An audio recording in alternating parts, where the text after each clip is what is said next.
I shouldn't have been standing so close to her that morning. But the garden between our houses had a way of collapsing distance.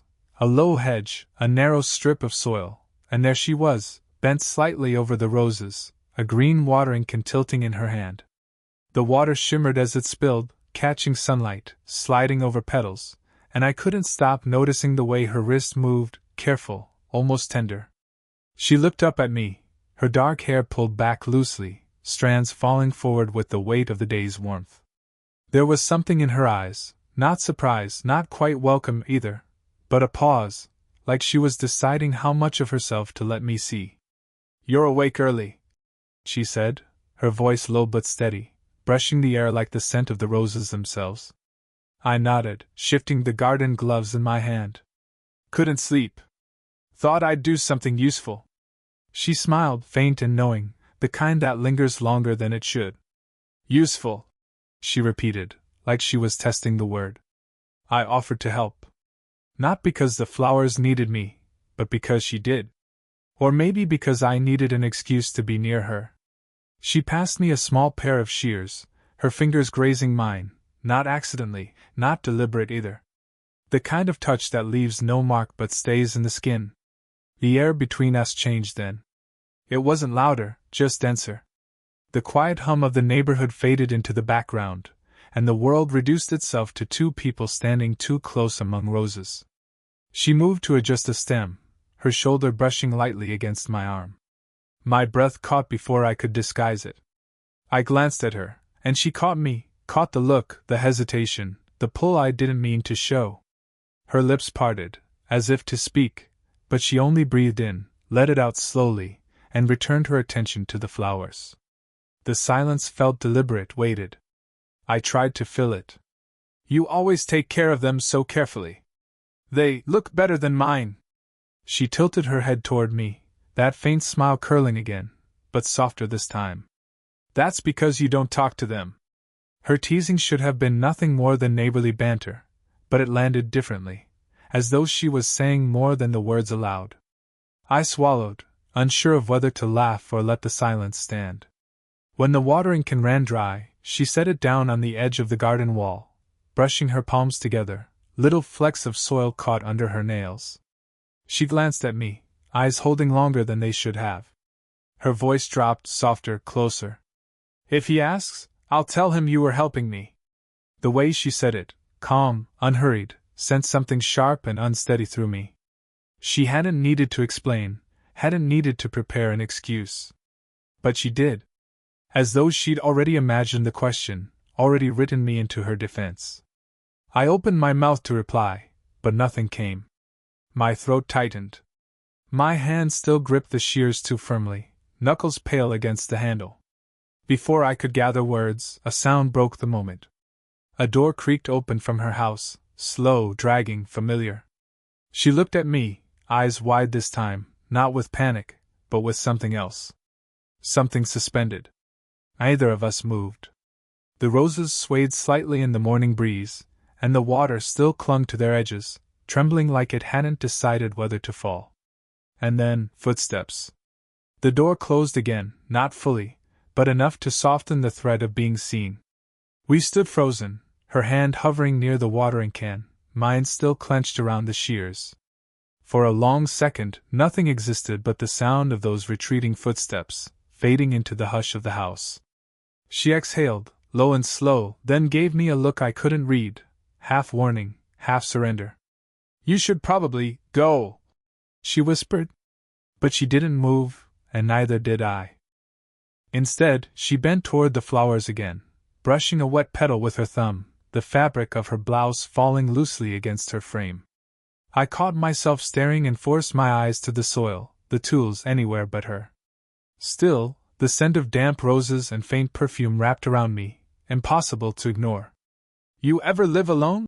she asked suddenly, not looking at me. I blinked, thrown by the shift. "No. Always with family." "Why?"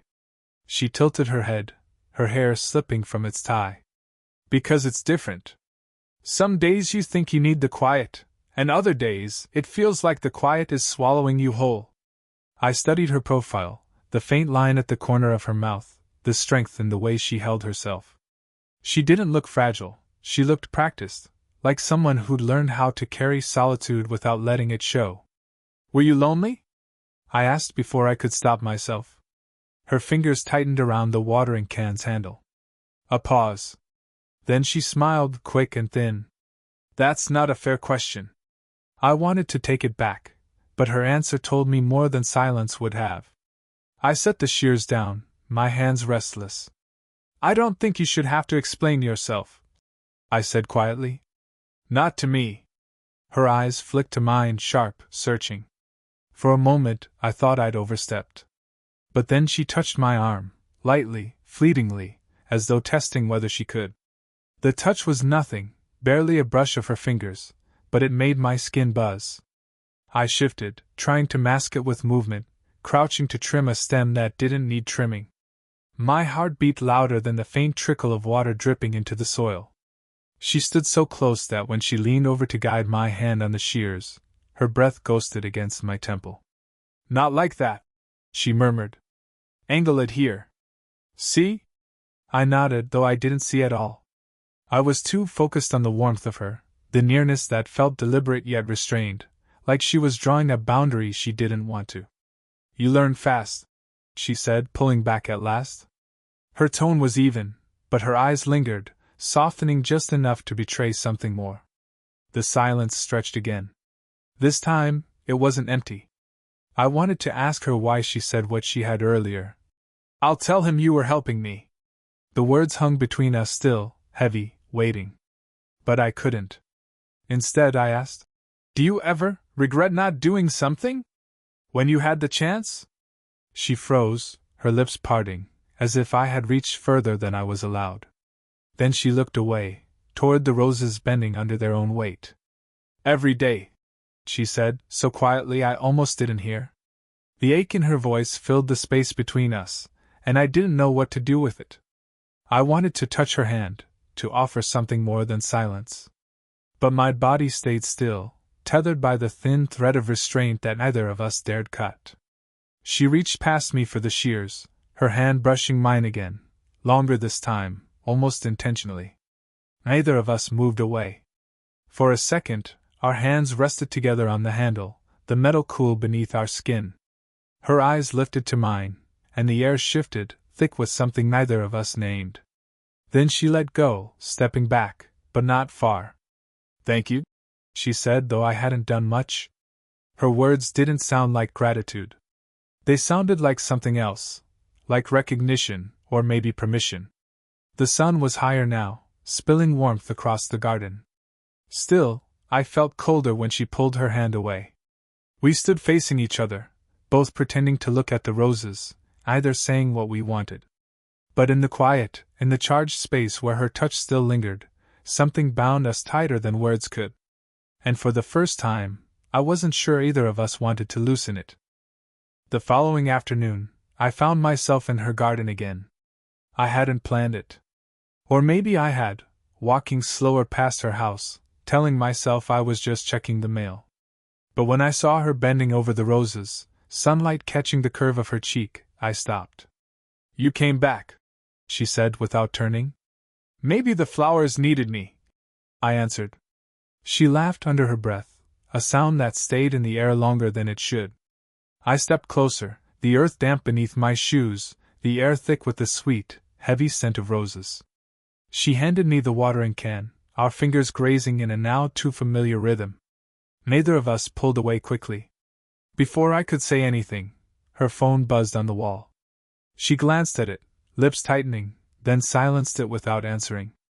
"Everything okay?" I asked. Her eyes met mine, too steady, too guarded. "Just a friend." The pause in her voice told me more than her words. We worked in silence, trimming, watering, brushing soil from our hands. But the quiet wasn't empty. It pulsed with unspoken questions, with the way her shoulder brushed mine when she leaned past, with the faint warmth of her sleeve against my skin. At one point, she reached to steady a stem, and I instinctively covered her hand with mine. Neither of us moved. Her skin was warm, soft, trembling slightly beneath my touch. "Careful," she whispered, though it wasn't clear if she meant the flower or us. My heart hammered, a drumbeat too loud for the stillness around us. I wanted to lean closer, to close the tiny space left between us. And for a suspended moment, I thought she wanted the same. Her eyes flickered to my mouth, just once, before she looked away. Footsteps crunched suddenly on the gravel outside the gate. We both jerked back, hands separating, bodies stiffening as though distance could erase what had just passed between us. "Morning!" A neighbor's voice carried in, casual, oblivious. She waved with a brightness that felt rehearsed. I forced a smile, though my palms still burned with the memory of her skin. When the neighbor finally moved on, the air between us sagged in relief. She let out a breath, pressing a hand to her chest briefly, then laughed softly. "That was close." "Too close," I admitted, though I wasn't sure if I meant being caught or being near her. The laughter faded, leaving something heavier. She leaned against the wall, arms folded, gaze lowered. "You know this can't." She trailed off, shaking her head. "I know," I said. But I didn't step back. She looked up at me then, eyes wide and uncertain, as though she wanted me to be the one who stopped this, the one with more sense. But I didn't move. Our breaths mingled, our bodies close enough that a small shift would have erased the last barrier. My hand twitched at my side, aching to touch her again. Her lips parted, not for words this time, but as if she'd forgotten how to breathe. And still, we didn't kiss. The pause stretched, taut and fragile. The world seemed to hold itself still with us, the hum of insects, the faint rustle of leaves, even the air between us waiting. She finally stepped back, just barely, but her hand brushed mine as she did, lingering like a secret no one could see. Her voice was low, steady, but her eyes betrayed her. "You should go." I didn't argue. I turned toward the gate, my pulse still pounding, the taste of her closeness still on my tongue.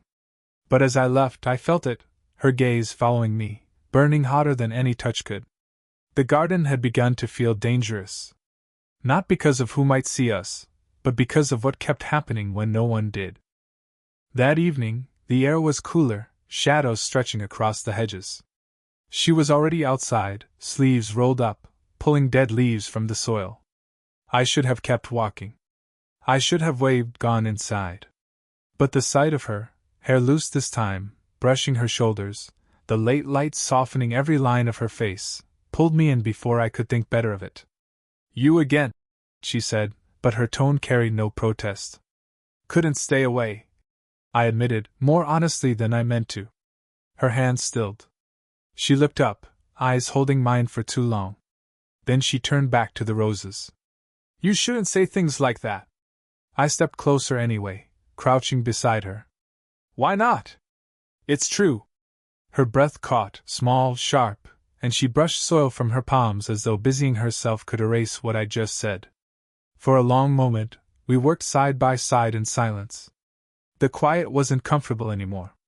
It was charged, buzzing with words unsaid. Finally, she broke it. "You don't know what you're doing." I laughed softly, though there was no humor in it. "You think I haven't noticed? The way you look at me?"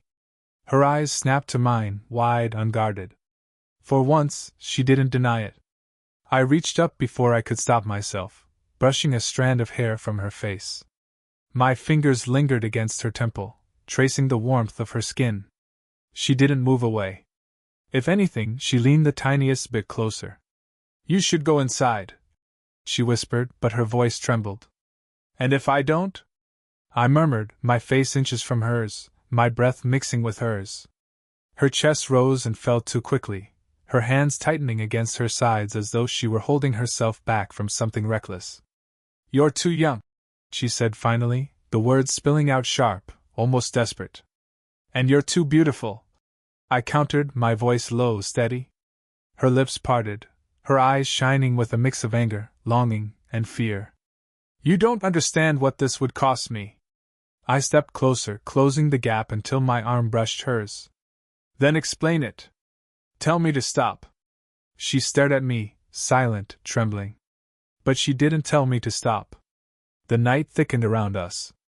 The faint scent of roses clung to the air, mingling with the warmth of her perfume. I leaned closer, my lips near her ear, my voice almost a whisper. "Say the word, and I'll never come back here again." Her breath shuddered against my cheek. She turned her head slightly, so close our foreheads almost touched. "I can't," she whispered. The admission broke something open in both of us. My hand found hers, fingers intertwining, holding tight as though letting go would undo everything. She gripped back with equal force, her body trembling against mine. For a suspended moment, there was nothing left between us but inevitability. I tilted my head, just enough, my lips hovering a breath away from hers. Her eyes fluttered closed, and I felt the world tilt forward with us. And then, a voice called from inside her house. Sharp, ordinary, cutting straight through the spell. She jerked back, hands slipping from mine, her breath ragged. I stood frozen, my heart racing, the taste of her closeness still burning on my tongue. She turned toward me, eyes wide torn. And then she said, barely audible, "Don't come tomorrow." I did as she asked. The next day, I didn't come. I told myself I was giving her space, respecting the lines she had tried to draw. But when I caught sight of her through the thin lace curtain of my window, alone in the garden, her hand pausing too long on the watering can, I felt a hollow ache I couldn't name. By the second evening I gave in. I stepped outside, meaning only to walk past, nothing more. But she looked up at the exact moment I crossed the hedge. Her eyes caught mine, a flicker of relief and panic colliding in one glance. "You shouldn't be here," she said when I drew closer, her voice sharp but softer at the edges. "You don't believe that," I replied. Her lips parted, but before she could answer, a voice cut through the twilight. Male, loud, too close. "I heard you yesterday," it said from the other side of the hedge. Her breath stopped. My pulse slammed against my ribs. The voice again, taunting now. "Talking to someone. Laughing. You think I don't notice?" She pressed a hand to her mouth, eyes wide with something between fear and shame. I reached for her arm, steadying her, feeling her trembling through my fingertips. "He can't know," she whispered, almost mouthing the words. The neighbor's footsteps faded, his muttering trailing off into the distance. But the silence he left behind was worse, heavy, suffocating, full of unsaid things. Her hand still rested against her lips. I could see the rise and fall of her chest, too fast, too fragile. "Does he always?" I started. She shook her head quickly, cutting me off. "Don't. Please." I obeyed, but I didn't let go of her arm. My thumb brushed lightly against her sleeve, the faintest motion, meant to ground her. She closed her eyes at the touch, leaning ever so slightly toward me, as though her body betrayed what her words refused. "I've been careful," she murmured. "So careful. And still." Her voice broke, her other hand pressing against my chest, not to push me away, but to steady herself. The contact stole my breath. Her palm flat against me, feeling the thrum of my heartbeat, and my hand still circling her arm. It was too much closeness to pretend away. "Why tell me not to come?" I whispered. "If you wanted me here all along?" Her eyes snapped open, sharp and glistening. "Because I'm not supposed to want this." Her honesty struck harder than any denial. The air thickened, filled with the scent of soil and roses and the warmth of her body against mine. I felt her hand falter on my chest, fingers curling as though clinging to me against her own will. "You think I don't feel it?" she said, her voice barely holding together. "Every time you look at me, every time you stand too close, I can't breathe, and I don't know if I want to." Her confession pulled me forward before I realized it. My forehead nearly touched hers, my hands sliding up from her arm to the curve of her shoulder. The heat of her skin burned through the thin fabric of her blouse. "You don't have to explain," I said, my words trembling against the tiny space between us. "Just tell me if you want me to leave." She closed her eyes, lips parted, breathing uneven. For a moment I thought she'd say it, tell me to go, push me back into the safety of distance.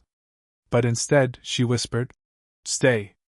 The single word undid every wall she tried to build. Our bodies moved as though drawn by gravity, her shoulder brushing against my chest, my hand cupping the side of her face, thumb grazing the edge of her jaw. The warmth of her skin, the trembling in her breath, the soft yield of her leaning into me, it was a confession all its own. The world outside still existed, neighbors, voices, risk. But in that moment, none of it mattered. We hovered there, suspended at the edge of something irreversible.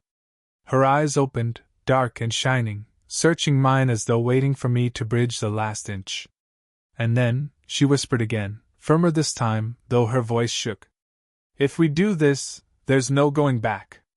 The garden was hushed, every petal, every leaf holding its breath with us. The dusk light stretched shadows across the wall, softening the sharp edges of everything but the ache inside me. She was inches away, her hand still trembling faintly against my chest, as if she couldn't decide whether to push me back or pull me closer. I covered it with mine, steadying it, steadying her. You think I don't already know that? I whispered. Her eyes flicked to mine, startled by the certainty in my voice. You're too young to understand what it means, what it costs. I leaned in, just enough that my breath stirred her hair. Then teach me. Her lips parted, a soundless exhale slipping free, and for the first time, she didn't look away. She let me see everything, her fear, her longing, her exhaustion from pretending this wasn't real. The choice trembled there, in the tiny space between us. I brushed a strand of hair back from her face, my knuckles grazing her cheek. She closed her eyes, leaning into the touch for just a second, just enough to tell me what words never could. You make it sound so simple, she murmured, her voice breaking. It is simple, I said, my forehead nearly resting against hers. I want you. The confession cracked the silence open. Her breath caught, her body swaying toward mine before she seemed to remember herself, fingers clutching at my shirt as if holding on for balance. I shouldn't, she began. Then stop me, I whispered. But she didn't. Instead, she pressed her forehead against mine, the contact so fragile it nearly undid me. Her body leaned fully into me at last, the soft weight of her surrender carrying more power than any kiss. The world spun smaller and smaller until it was only this: the warmth of her skin beneath my hand, the rapid thrum of her pulse where my thumb brushed her neck, the shiver that passed through her when I whispered her name. I can't promise you anything, she said, her voice trembling but certain. Not forever. Not even tomorrow. I don't want tomorrow, I murmured. I want this. Her lips trembled, close enough that one movement would erase every boundary. For a heartbeat, we hovered there, teetering on the edge. And then, at last, she closed the space. Her mouth met mine, not with certainty, but with hesitation, fear, longing, everything she tried to bury. It wasn't perfect. It was messy, raw, a collision of restraint breaking at last. My hands tightened around her, pulling her close as though the world might take her away if I loosened my grip. When we finally broke apart, she didn't step back. She stayed, her breath ragged, her forehead still resting against mine. This changes everything, she whispered. I know, I said, my voice low but steady. That's why it matters. For the first time, there was no denial in her eyes, no retreat. Only clarity, messy, dangerous, undeniable clarity. We stood there in the thick silence of the garden, bound by what had just happened, bound by the truth we could never take back. And in that moment we both understood, whatever came next, we had crossed a line together, and neither of us wanted to return. The night pressed in around us, but the garden felt brighter somehow, as if the air itself had changed after what we'd just done. Her lips were still tingling against mine, her breath uneven, her body trembling faintly where it leaned into me. For a long moment neither of us spoke. The silence wasn't heavy this time, it was full of everything we had finally admitted without words. She pulled back just enough to look at me. Her eyes were glassy, uncertain, but there was no hiding the warmth in them. We shouldn't have, she began, though her voice lacked conviction. I smiled softly. But we did. Her lips curved, the smallest, reluctant smile breaking through. She shook her head, brushing a hand over her face as if trying to compose herself. You make everything sound so easy. It doesn't feel easy, I admitted. It feels terrifying. That startled a laugh out of her, fragile but real. The sound loosened something in both of us. She leaned back against the garden wall, pulling me with her, our shoulders touching, our hands brushing until instinctively they found each other. Her fingers laced with mine, tentative at first, then firmer, as though she'd been waiting for this small, simple connection all along. We stood that way, hand in hand, while the hum of crickets filled the spaces our words couldn't. I could feel her pulse racing through her grip, steadying into mine. You'll regret this, she whispered, though she didn't let go.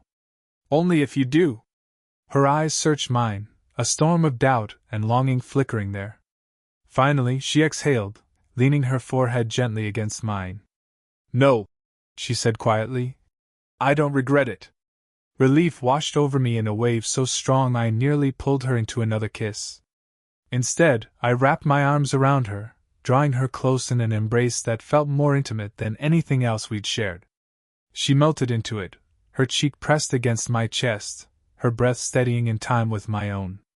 For the first time, she wasn't holding herself back. We stayed that way until the night grew cooler, until the stars came out one by one. And in the quiet, we spoke, not with grand declarations or promises, but with small, human honesty. She told me about her fears, her loneliness, how long she had gone without being seen for who she really was. I told her about the pull I couldn't ignore, how being near her felt less like temptation and more like truth. There were no answers for the future, no guarantees. But there was this, her head resting against my shoulder, my arm wrapped protectively around her, our fingers still intertwined as though either of us could bear to let go.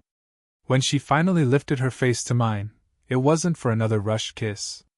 Instead, she pressed her lips softly to my forehead, a gesture so tender it left me breathless. I smiled, closing my eyes, letting the moment sink into me like sunlight. We had crossed a line, yes, but it no longer felt like a boundary broken. It felt like the beginning of something fragile and real, something that belonged to us alone. And as we stood together in the stillness of her garden, it was clear, whatever tomorrow brought, tonight we had chosen each other. Sparkles, did you enjoy the story? What kind of stories would you like to hear next?